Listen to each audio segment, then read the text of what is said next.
you doing? Hi, how are you? I'm good. Good. I'm good. You moving in soon? Pardon me?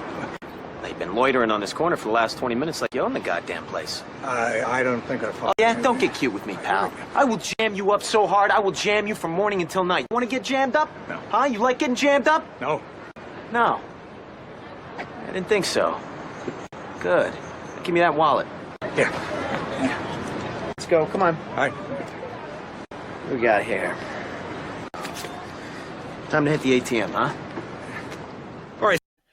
Here we are reacting to this viral video about a cop that is blowing the whistle on some stuff. A lot of people already know about it, but after on the show this evening, Jared was our guest, and him and Kahuna both mentioned that they hadn't seen this yet. They like vaguely heard about this. This is the Buffalo stuff going on. What do you guys think? There's a lot, like having to go through some custody stuff recently and still partially in the process myself. There's a lot of complicated stuff, and if you're in the wrong place in the wrong system, yeah, your kids can just disappear. There's a lot of sketchy stuff that goes on, and up to including giving your kids to strangers, to giving them drugs of some kind, or medication, as they call it, without your consent. I've seen that happen too. Let's all strap up and go. That's where I'm at with this shit. That's where they're all at the end of the video too. Yeah, when it comes to our kids and these people that shouldn't even, if you're not going to have kids and you're so anti-family and so anti-kids, then guess what? You shouldn't even be able to vote on what our children are going to go on to experience. I agree with that. Yeah. Yep. It's wild. It's different if you want children and you can't have them and things like that. Totally different, in my opinion. Yeah. Well, why do we have? It used to be that you could. It used to be that you could trust your average child with your average adult, and I don't think that's the case anymore. It's not the case anymore. Our childhood was different than the people's childhoods now. I'll just say that. There are very, very few people that I would ever trust leaving my kids with. And I'm really happy to know you guys because you are some of them. It's a very small handful. But it's anyway, I really think that people need to stay away from daycare and opt for homeschooling. Unfortunately, a lot of people really truly believe that they can't do that and make it work, and that's also one reason that we need to have mom and dad in the home. And if that's not a safe option, I mean, you need to think about this before having a family too. Let's get it started, or we'll never start it. Let's get this party started. If you can't tell by the thumbnail, this episode, it's not even an episode, it is something Rich, you know him as Angry Cops, brought to light. And it is something that even now I'm at a loss of words to how to even explain it. I will say viewer discretion is advised, and it does have to deal with kids. I truly believe everyone should see this message. And I know this community.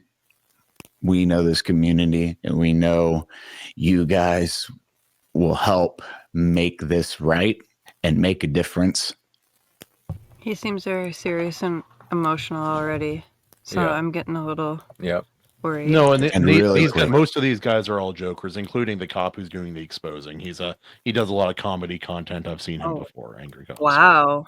Yeah, he's typically he's a cop, but dude. he typically does like comedy and stuff. Talking to the mic. Wasn't he just on like Timcast this week? He might have been. He might have been. I don't watch Timcast last anymore. week. Hi, everyone. Welcome to the Unsubscribed Podcast. Rich has something important to say, and we would like for you all to hear it. You ready to get sued? Yeah. No? How many fucking White Claws do you need on the table? I immediately thought, Royce? Look at the tattoo. And the, just pops up. Almost all of these guys are ex-military. They're not. Yeah. They'll drink whatever they want. They don't care. Yeah. And then leave it. Yeah. No, I respect that. I really I think it's actually a very beta thing to be like, oh, I don't drink fruity drinks. Okay, beta. Yeah. You don't Anyway, like drink delicious whatever. shit. Drink. You're gross. Wait, Drink wait, whatever. aren't White Claws just hard? Like, Seltzer. isn't it just Yeah. like a bubbly with alcohol? Yeah, it's like Yeah, the Mike's Hard essentially. Lemonade when they had like the cranberry and like Okay. like all of those Mike's Hard. Same What's genre. the name I'm looking for? Not Truly's? seltzers, but no. I know what you're talking about. Malt beverage? Wine coolers. Wine coolers. Oh, wine Seagram's golden wine coolers. Yep. Man. Yep. Talking about the '80s, right there. Takes me back. There you go. Fun fact. Fine. Back in the '80s, Bruce Willis was contracted to do a whole string of Seagram's golden wine cooler commercials. Really? And he sang in a few of them. Oh no! Yes, he sang the Seagram's golden wine coolers jingle, and it was phenomenal. Really? Oh yeah. I think we're gonna have to look some of that up. Lock in. Kids are in danger. All right, Kids are in danger. Let's get it. We have derailed. All right, so this is this is real, and this can affect my life, but it's at the moment where it's one of those things where you got to do the right thing or not. And I didn't want to ruin the actual podcast with it. I wanted to wait till later on just in case. So here's the deal. I've been in SVU in the Buffalo Police Department for 2 years, and there was a space in between it where I left SVU, the Special Victims Unit, and I went to two other.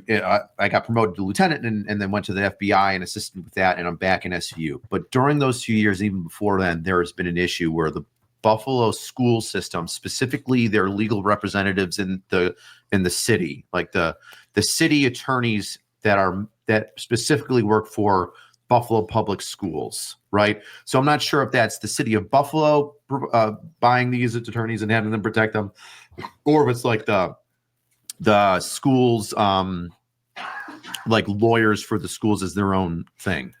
But either way, long story short, the Buffalo school system has been intentionally not reporting the assaults of student between student, and then has also used the Buffalo Police Department's school resource officers to write reports and then had their influence over those officers to then close the reports.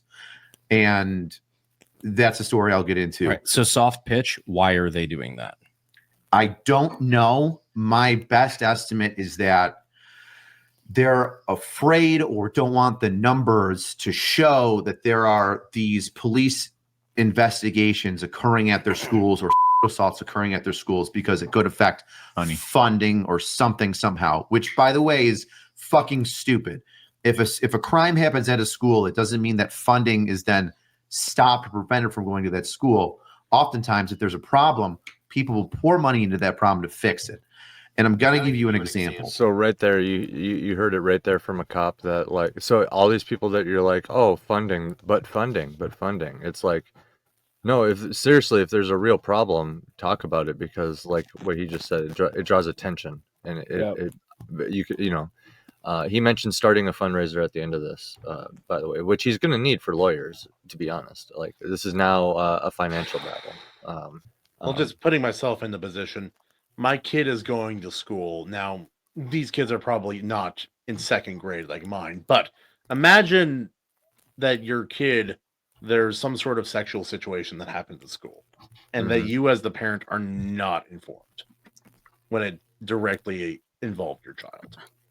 Right. That's unbelievable. If that's what happened, and that's what it sounds like, that is, I don't know, 1776. Let it commence again. Something. It's right up there, dude. It's because of what Kahuna just said. This is going to be a good reaction video.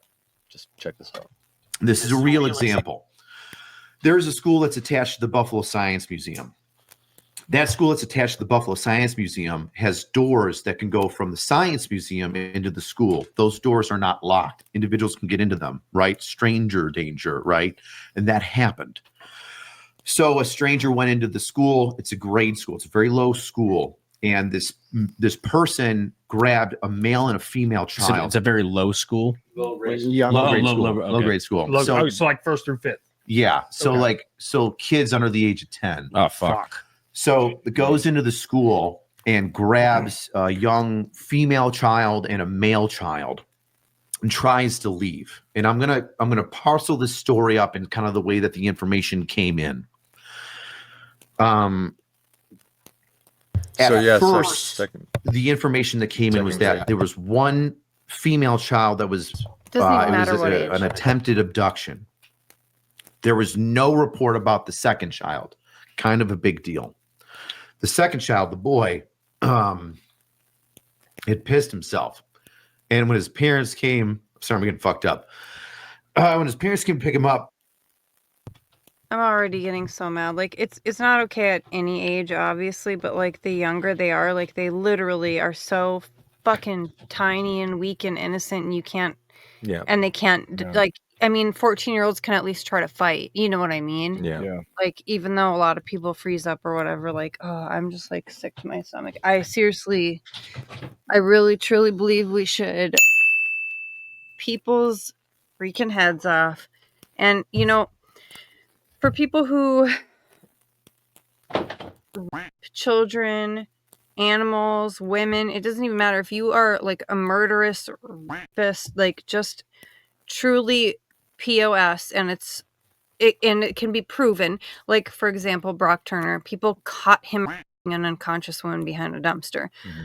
In that case, I really truly believe we need to bring back public tie them up in the street, and people can do whatever they want to them, because we need to have consequences for things like this, because people will stop doing it, or at least think about it. I truly believe that if we have actual not just, oh, it's your 18th child charge, bye, get out of my courtroom. What is happening? Okay.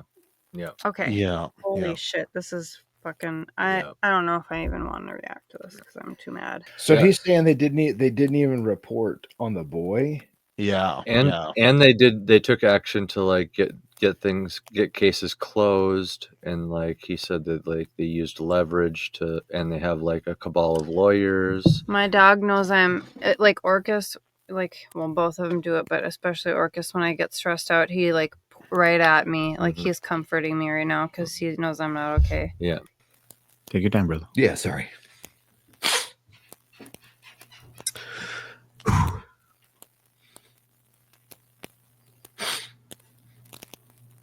Give me a second. You're all right, man. Is it like the thought of a child being so scared that they wet themselves, and like, I don't know, my heart's broken and I'm filled with so much fucking rage. This is going to be so hard for me to watch. I just can't. The problem is it sounds like this is a regular occurrence, not a one-off thing. Yeah.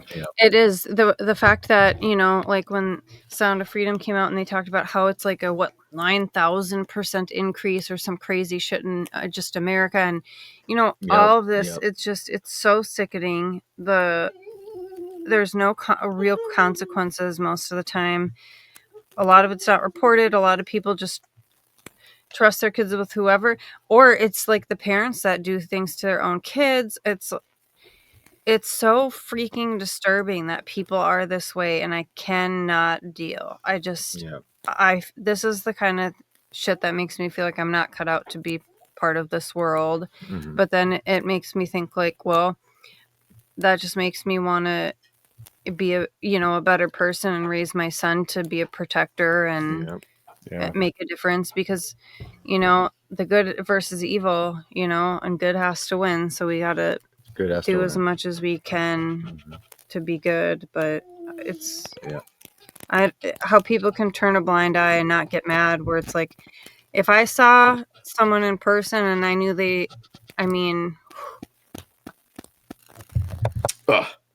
when his parents came to pick him up, the school did not disclose to the parent that the kid was a part of an attempted abduction. So when parents asked him, why did my kid piss his pants at school, the teachers and the people in charge did not tell them that there was an attempted abduction. Jeez. The school then deleted the video of the attempted abduction. The fuck? Is the school in on it? Are they doing it? Because it sure freaking seems like it. Right. They're afraid of the liability. Yep. I don't care. Your number one job is to keep those children safe while teaching them. Oh my. Okay. All right. Holy play it. flip. In the district attorney's office, excuse me. And the district attorney's office only got it because somebody within the school had the wherewithal to record it and then give it to them. The district attorney's office has sent subpoenas, so like court order documents from judges that are signed, to the school's legal representatives, and those representatives have intentionally not responded to them. Now, here's the weird thing, which is like this is the biggest issue right here. Is that specific one is the one that sent me over the edge. Obviously, I'm emotional from it. So, reasonably, if you're not, there's something wrong with you. The biggest issue with this entire story, well, one of the issues with this entire story is that when subpoenaed, these legal representatives for the Buffalo School Department are ignoring the subpoenas and not just not responding to them, but being obstructionists and actually giving information to school administrators and school personnel to not talk to the police or assist the police in any way. In fact, to obstruct us, like intentionally that's do not a do these crime. things. Here's how you prevent the police from doing their job. So, and here's where like this crux is coming in, why it's kind of a whistleblower thing is there are people that are trying to get this information from the schools, and the main obstructionist are these lawyers who, once again, I said, are ignoring subpoenas and court orders. And the only way that you can overcome that is if somebody from the court system, judge, attorney general's office in New York State, the attorney general of the United States, comes down and says, why are you not responding to these court orders? You're ordered to respond to them and you're not. And in this specific case, like destruction of evidence, which is huge. And then not telling one of the kid's parents. No, if somebody comes forward, you said somebody had the wherewithal to record the surveillance video or whatever it was. Yeah. If somebody comes forward with that, that's still usable as evidence. So they have to, person, that's a weird thing about New York State. And I'm not a lawyer, and my knowledge is limited in that, but from my understanding, you need to have somebody confirm the authenticity of the recording. So let's say that it's a CCTV of like a corner store. The manager or a worker would have to show up to court and say, that is the video that from my store. When it comes from, and I don't know if this is how it was done, but let's say like a cell phone recorded the CCTV footage, and then they were like, hey, they deleted the real CCTV footage, and then gave it to the assistant district attorney. You would need somebody to authenticate that, which would, and this is where the legal process is weird to me. I'm not sure if that means that the individual that sent the CCTV recording from their phone would have to state, I'm so and so. I recorded that with my phone.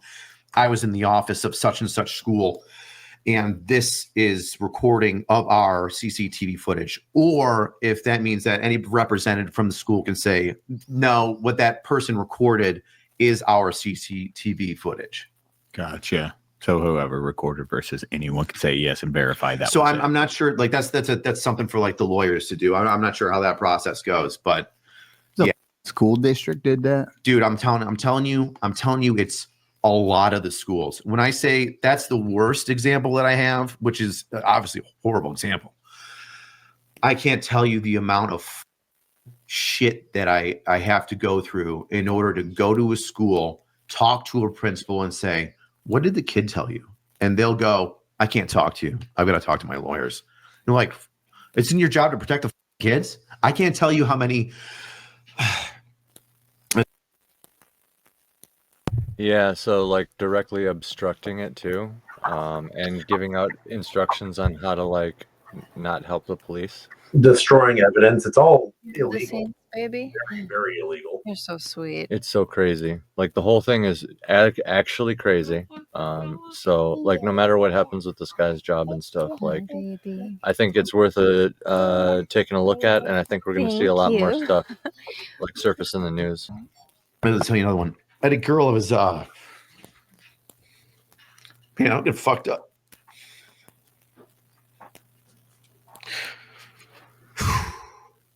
That's fucking wild. Like, especially if your own kiddo and then you don't even know, they come home, they're scared, they're confused, they have no idea what just happened, and then no one's telling them. Like, the loyalty to the money. Yeah. And your job as a parent is to keep those children safe. And then, I mean, no matter how much you say, you can tell me anything, tell me if anyone, that's not a guarantee that it's going to happen. And then how does that break trust between the child and their parents when their parents are sending them there every day? Because to them, in their developing brain, Mom and dad know everything. it could be like, yeah, mom and dad are sending me here. They know what happens here. Yeah. Someone in my family, I won't say who because they are very sensitive about it, but they were sent to homes in the neighborhood where they lived, and even family members, and they were, because their parents weren't active in their life in the same way that they wish they could have been. This family member was. A lot of times it's family too, which is just so terrifying. Well, yeah, and it's like there are problems with street justice, but it has a place. If the systems of justice will not even protect children, then someone needs to. Right. Not only not protect changes are them. great, but those come down the road. That takes years to implement. Yeah.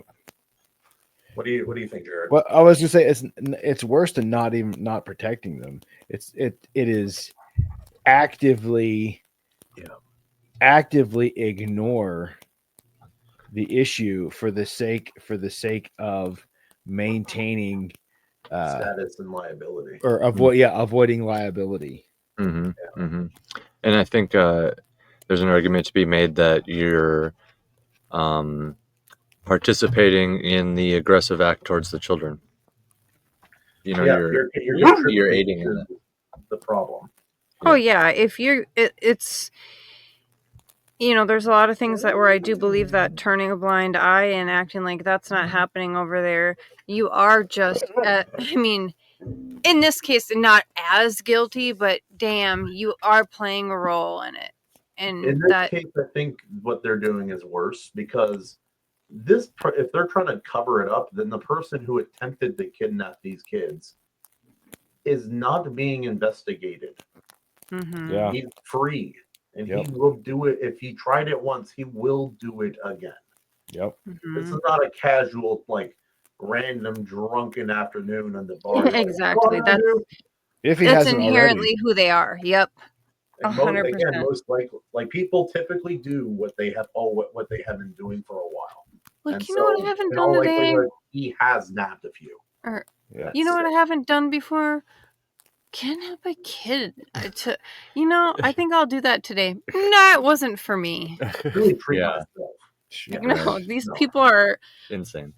That's good. Not at first. Yeah, that's. I think it's a mix of fear. I think it's the fear of There's a lot of shit there. I don't think it's like dirty money. I think it's a fear of losing your job. It's a fear of the people that are above you that are going to come back and get you. I think it's the fear of stepping out of line and then getting reprimanded. Bystander. But one of the. So just coward. Yeah, cowardice. Yeah, cowardice. Man, it's a refuse. It's placing your own comfort and security over what is morally and unquestionably right. That, if it came to my job or this, it's not even a freaking debate. Nothing to go over. Okay. Yeah. All right. Yeah. Wow. Yep. For real. Anyway. one of the cases that I had is a girl went to she got beat by her dad, who's a blood. He's a piece of shit. She got beat by her dad, and she went to a school counselor and said, my dad beats me. And the school counselor didn't report it. School counselor's like notes were like, this kid's a liar. She lies a lot about like how cool she was at another school. And you're like, oh, that's normal kid lying shit. What do I give a f about that? So she didn't report it. And then the next incident happened where this girl had a video recording of, I forget if it was either her dad post beating her or if it was during the beating or if it was of her injuries. I think it was of her dad punching her. And she walks into the counselor's office while she's with another girl, plays the video, and the woman's like, is that you? And she's like, yeah, that's me. And then the girl walks out of the office. And then later on in the day, the counselor goes up to her and is like, hey, listen, what's going on with that video? Like, is that you? Like, what's going on? She's like, yeah, that's me. My dad beats me all the time. And then the kid walked away. Not reported. Not reported. Not reported to CPS, not reported to the police. The third time is they're mandated obligated reporters. Why are they not getting fired? No. It's also worse than that. CPS needs to be dismantled. CPS, the only thing CPS can do. The only thing they can do. They can take a kid away from both parents if both parents are found and proven to be unsafe or incompetent. They cannot take it from one parent if only that parent is being bad, even if they're doing something horrible. But they cannot do it. Like I said, the only thing they can do is take a kid away from both parents if both are proven to be unsafe or incompetent. Yeah, and they'll make cases if they want. So, and it's amazing that almost every parent at some point has either had someone threaten them with calling CPS or actually called CPS on them for like a bullshit reason because drama and rumors and just like making shit up to fuck with people. Including us. We've experienced it a couple of times and it's really fucked up. Yeah. At that point, you are threatening to have my child kidnapped, and that's a big fucking deal, and I don't take that lightly. Yeah. It's my parents knew and had met a couple. He had 2 children from his first marriage, and he married his second wife, and they had a great relationship. The ex-wife lied, got a bunch of agencies involved, and the kids were kidnapped from him unjustly, without warning, and it took him 8 months before he was able to see them again. And you don't know what's happening in the meantime, and that's why, like, just imagine what's happening to the kids they're in that moment. Yeah. Like, what are the kids? What are they? They can't. Their stability's gone. Their safety's gone. They have no answers. They have not like that is lifelong scars, trauma. Yep. And if someone tried to they're going to go into a home of someone in the state, and that person, don't look at those numbers because you have a greater than 50% chance of that being catastrophic. Yeah. If our son, if some people came and took him from us right now and put him with another family, I can't even begin to tell you how fucking terrified and not okay he would be. I know that, like, without a shadow of a doubt. And so, like, he's loved, fed, clean, thriving, like, you know what I mean? All of these things, and he's so loved, so freaking loved. We wanted him so bad. And it just breaks my freaking heart. And I really, truly, like, you would have to pry him out of my cold, dead fucking hands, I swear. I don't know how parents, like, when parents have kids that like wander off and go missing or get abducted, I don't know how they ever sleep again or lived. Like, that must be constant torture. I can't even imagine.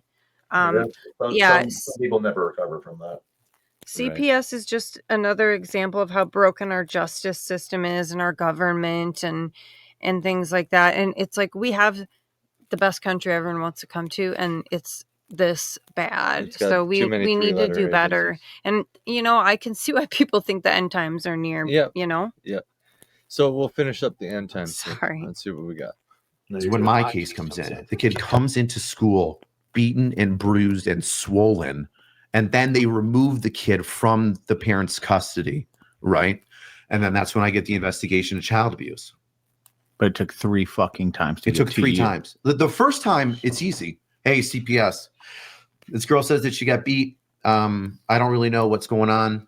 Here you go. And then CPS begins an investigation. And then the law enforcement referral from CPS comes to me. And then if CPS brings her in, does an interview, and it's valid, I go talk to dad and arrest him. That didn't happen the first time. The second time, there's video fucking proof that she's got a video on her phone and shows you. And then you do nothing. And yeah. And so like that, those are the two. That's one that I'm directly involved in. That's one that I happen to know about that I'm not investigating. And I can tell you that myself and the people in my unit are concerned, but we've made complaints, and people in my chain of command above me have made complaints, and we've had to go back to be like, let's look at this address of the school. What's that? What's the outcome you want on this? Like I don't. I want the one school counselor that I investigated arrested for failing to report. Yep. You're not a school counselor if you don't know how to tell people that a child's being abused. She needs to be arrested or at least charged. You want to put her on probation, fucking fine. But something needs to happen. And I'm not saying it needs to happen as like there's no legal system. I'm saying that there has to be a repercussion. So then people who see if you don't report because you didn't report, that there's repercussions. So like the people aren't reporting because they're worried the system will fuck them. But if you don't report, the system will fuck you too. So like you need to do your job. It's like this dual concern, right? You don't have to talk to the police. Like everybody has their own individual rights for self-preservation. You know, your Fourth Amendment rights. You don't have to Miranda rights. You don't have to talk to me. But it's different when you're a mandated reporter, and it's different when parents aren't being told why their kid. If you've got a kid, you've got a kid. You don't have a kid yet. Not you either. Mm-hmm. If you picked up your fucking toddler from school and they pissed themselves and they're crying, and you're like, oh my God, what's going on with you? The first thing you do is go up to the teacher and be like, hey, what happened? And you would expect a real answer. Somebody tried to steal Jimmy. What you wouldn't expect is for that school to delete video footage. What you wouldn't expect is for that school to be like, oh, you know what? I'm not sure. Something happened. You'll have to talk to an administrator about it. I'm not sure. About it. It's people that are afraid of doing the right thing. Like these school teachers and principals are like everyone at that school at the administration level needs to be fired without like full stop. You're out. Yeah. Just reset. I agree, but I kind of disagree with what he said. I don't think that they're afraid to do the right thing. I don't think they're a good enough person to care enough. Well, because but it is born out of fear. It is a fear of them getting in trouble or losing something. That is worth more to them individually than it is for them to do what is right for someone else. It's an inherent selfish, narcissistic belief that you are number one. Yeah. But if you have a sliver of goodness in you and you know that's wrong and it breaks your heart, I mean, it's just like it's not even, I wouldn't even think about it, there's nothing to debate or go over. It's just, you do it, Mm-hmm. you do the right thing. Well, that would be the right thing, but very ordinary people can be convinced to ignore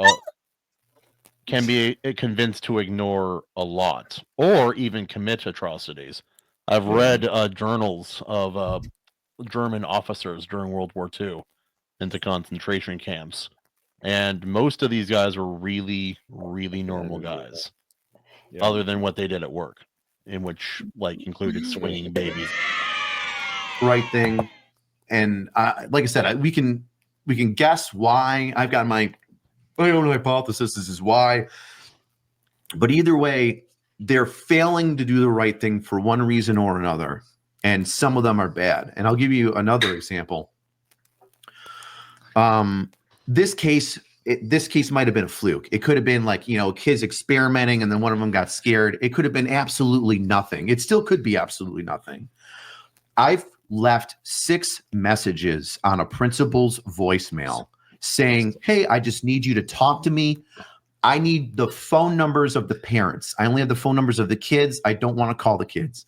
Please give me the phone numbers of the parents, of the adults of these kids, of the police report that you called 911 for, to have police already show up. I just don't have the phone numbers for the parents, and I can't get a return phone call. How many times do I have to call a school principal to be like, hey, there's a potential sexual assault. I just need to talk to the parents, and I can't get a return phone call? It's fucking wild. And like they're and for some reason they're protected. And my opinion from all of this and everything else is that it is the legal representatives of the Buffalo City schools that are advising, educating, scaring, whatever you want to say it is, to these administrators, teachers, counselors. Don't talk to police. Don't make a police report. Have the police report, instead of say sexual assault, make it information only. Well, you want to bury a sexual assault with a kid? Have a fucking cop show up and then have them write down everybody's name and say information only, and then don't forward it to special victims unit. Yeah. 5 kids, 7 kids are by one other kid in the school, right? They're 14, he's 16. It doesn't fucking matter if it's not a crime or if it was consensual. If somebody says I felt bad about it, it's my job to investigate it. Why are you stopping that? And so, yeah, I was going to. Yeah. What is it called when you interfere with obstruction of justice? Or Yep, that's what he was saying. They're Yeah. obstructionists. Yeah. 100%. Yep, and yeah, no, there was a lot of sketchy. Do it on the main podcast. There's always sketchy. It's like kids aren't supposed, like, anything as sexual with obviously younglings is bad, but kids are always doing stuff, and it shouldn't just be ignored. Right. But even back when I was in school, if someone like my buddy hung his whole rig over the balcony and got in His huge wiener? trouble for it. Yeah. His The friendship whole wiener?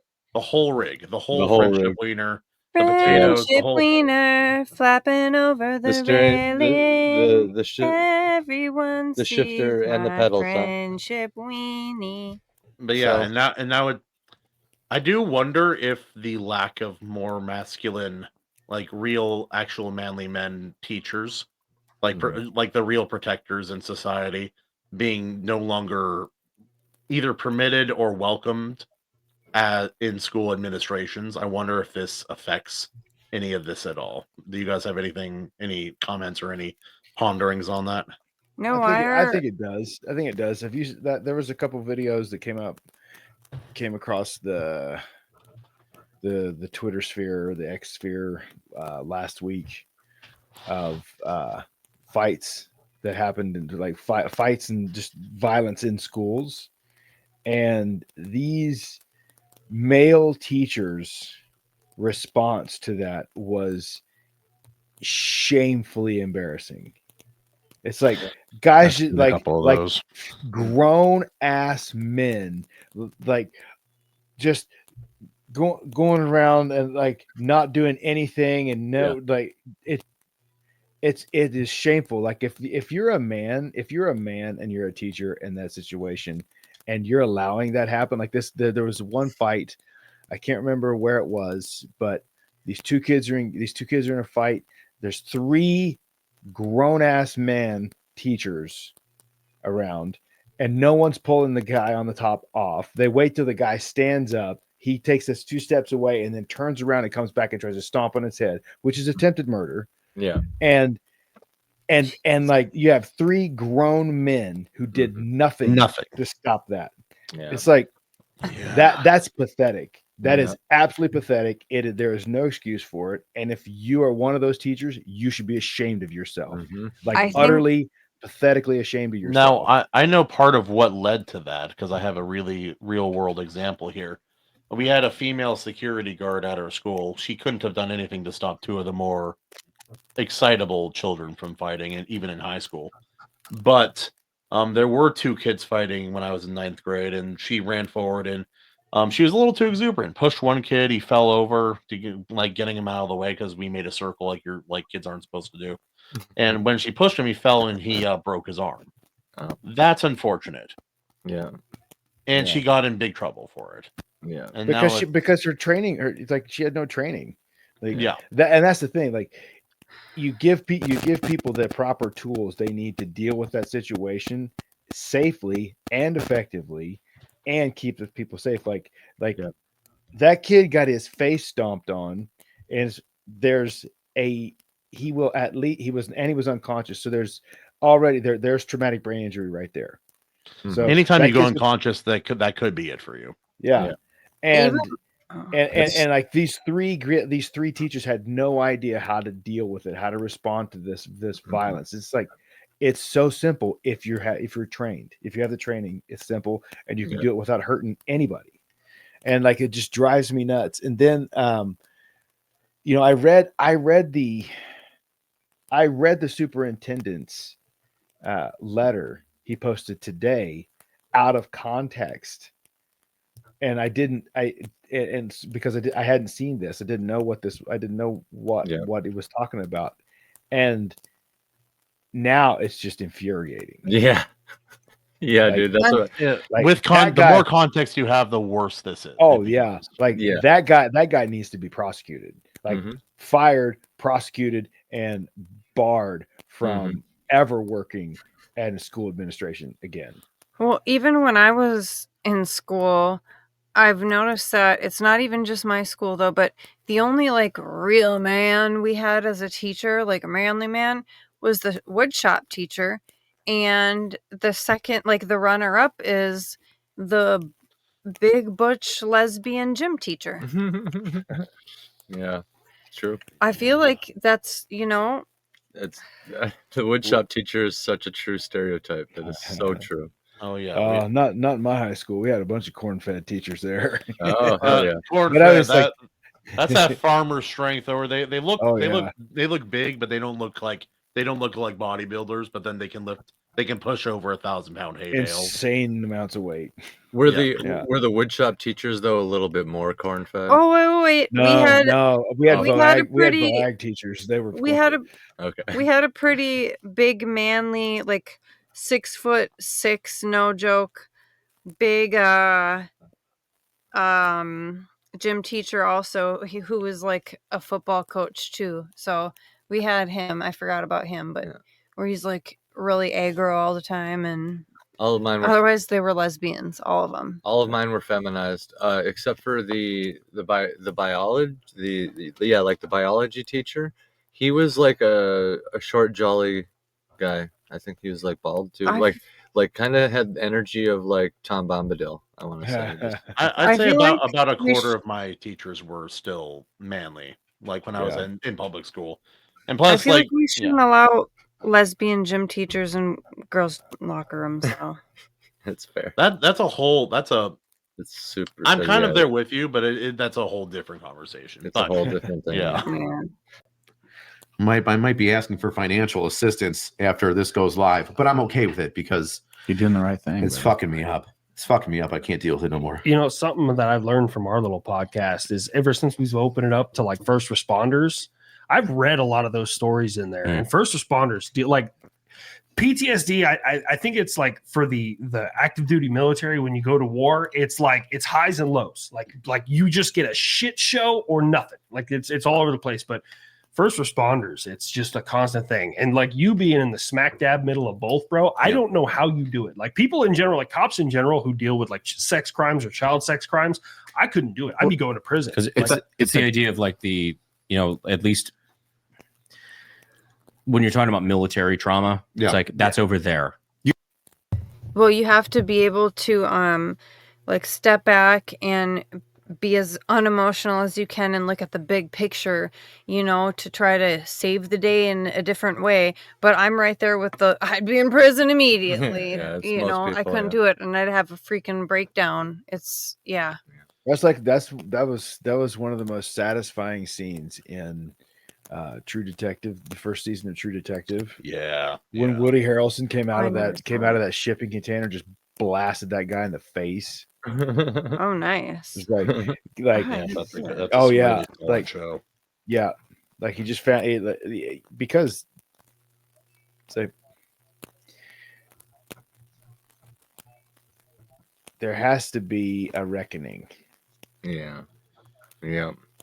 Yep, and that's something I always have struggled with, just faith wise, because yeah, God is the judge, but He does use people to fulfill His will here on earth.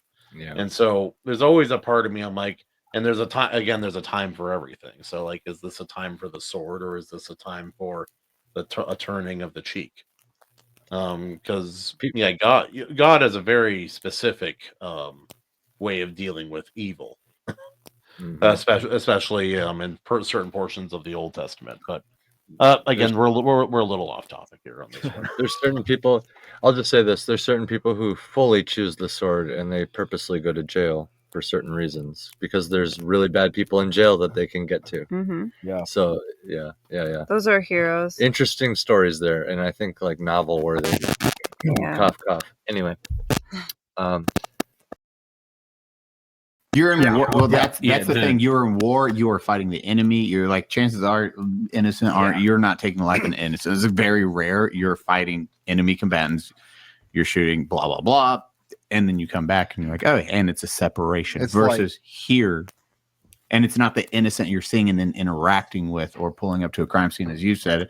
It's like, hey, there was a fucking drunk driver and a baby got smeared across the road. And then you have to go home immediately and know that's going on around you all the time. Yeah, it's like different world. It's like an acute injury versus just like sustained overuse injury, almost. Yeah. Like I would join the military and go to war over being a police officer. I'm so sorry. Any day. Paper towels. Paper towels. I got them right here. Boom. But he's right. I mean, he's exactly right because it's the concept of viral load. Like, but the difference between a first responder, like those guys he's talking about, like first responders and military operators, or so the war fighters. There's you have it up and down, up and down, up and down. But those, especially detectives that are dealing with those kind of cases, especially as I've been researching this film. Researching this for this upcoming film is just that it's like a constant flow of toxin, and it's usually a constant flow of things that most people never see. Yeah, and you can't, and like for most people, like a lot of people, they can't offload the toxin fast enough to get it out of to be able to fully compartmentalize it effectively before they're getting loaded with it again. And that's why like certain people in certain jobs aren't allowed to do that job forever. Yeah. Like for they can only do it for a certain period of sustained time before they're forced into a different position. And I think that's absolutely right. I think there's like, based on my research, because I've looked into this quite a bit recently, in war, most PTSD, and in most cases, PTSD is caused by seeing true malevolence and evil in a place you did not expect it, and when you are not ready for it. Because there are some people who go to war, see terrible things, and they do not get PTSD. But it's people who like go to war and they think that a kid wouldn't try to shoot someone, or that someone wouldn't want to kill, like would kill someone, but not out of a genuine desire to see someone suffer. And they see that look on someone's face, and that gives them PTSD. PTSD from the sustained like local person, it can happen that same way, but I think it's more of a wearing down of spirit and the feeling of helplessness because they're not able to enact justice or do what they perceive as the right thing when they are trying to do the right thing. I think has more to it's like that. Yeah, it's like viral load compounded with Cassandra syndrome. Yeah. It's like there is a mountain that needs moved, and you're handed a garden spade. And then you're told what hours you're allowed to work on it. Yeah. And then you're told you could have to do it a certain way. And if you don't, then you have to restart. And you got a family. Yep. And you got a family on top of it. Then you have to go home and pretend like you don't pick up that spade every single day. Yeah. Yeah. Yep. So anyway, I appreciate you guys watching that with me. I think it's important, which is why we're going to share it on the RNCs. And I thought it was a very rare, good opportunity for you guys to jump in blind. Katie hadn't seen it either. So yeah. As our Thanks for next asking, guest. man. Yeah, absolutely. And no, Jared, it's been a blast. Your hair is almost as good, nice as mine too. Yeah, guys. No, thanks for hanging out, Jared. It's been good. Yeah, man. Thank you for having me. This is awesome. All right, but this has been the Iron Seas, a reaction by A.C Pritchard, Katie Pritchard, the ultimate Kahuna, and Mr. JARROD CHRISTMAN. Thanks, guys. It's been a blast. Nice.